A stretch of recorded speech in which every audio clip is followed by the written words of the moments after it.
there's been a confusion, especially amongst those I talk to that claim to be Christians. And that's the biggest hurdle I'll ever run into in conversation.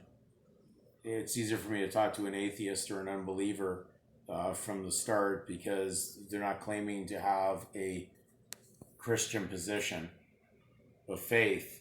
And so you'll generally get the ego that I'm already saved and I know it all and you can't tell me, and what gives you authority to research the scripture on your own in order to give me an explanation of scripture, but they don't realize that they're not doing due diligence. So they're confusing the term legal, the world they have indulged in, which is opposite to the early Christians who were not legal. They were non-legal. It was not legal to be a Christian.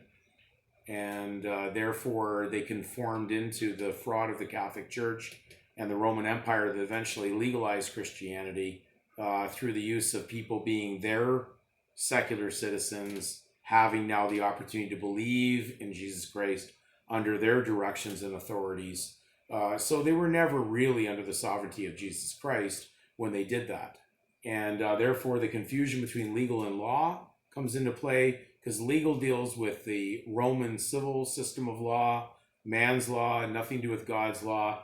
And so we have to look at the position, not only from scripture, but we're also going to look at man's law for a moment to understand what they mean when they see you participating in their world.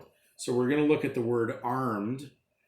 We've done this in previous videos, so if you haven't realized that the origin of the surname relates to arms, armaments, weapons in a carnal sense, whether involved symbolically through economics, secular activity, or actually physical warfare and weapons, you haven't gone deep enough. And so we're going to go to armed in the Canadian Law Dictionary.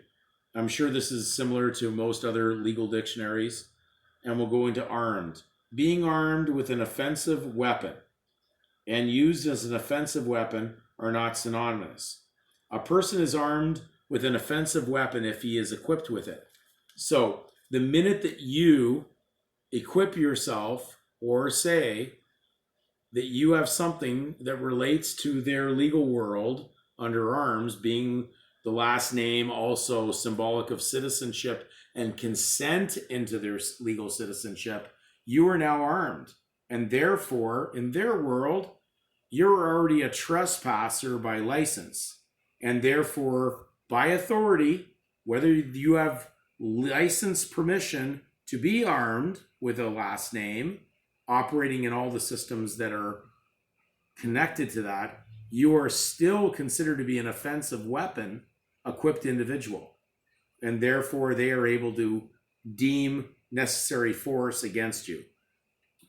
Now, we're going to go to scripture. Where is a Christian on this subject matter? Are Christians in the legal? Are Christians supposed to be acting in legal? Well, we can go to Paul's words at Romans 7, verse 14. For we know that the law is spiritual, but I am carnal, sold under sin. For that which I do, I allow not. For what I would, that do I not. But what I hate, that I do. He's telling you the struggle between those worlds. When you come to realization in a spiritual sense, you're warring against that carnal or sinful flesh. Now, we're going to go to 2 Corinthians 10, verse 4. And it reads, for the weapons of our warfare are not carnal, but mighty through God to the pulling down of strongholds, casting down imaginations. We've spoken about this word, imaginations. These are the worlds of Satan, which are run by the Magi Straits, or the judges who enforce rulings within that jurisdiction, and every high thing that exalteth itself against the knowledge of God, and bringeth into captivity every thought to the obedience of Christ. Now we know that even their laws even a charter under Canada says it recognizes the supremacy of God, that it was formed upon principles that recognize the supremacy of God and the rule of law.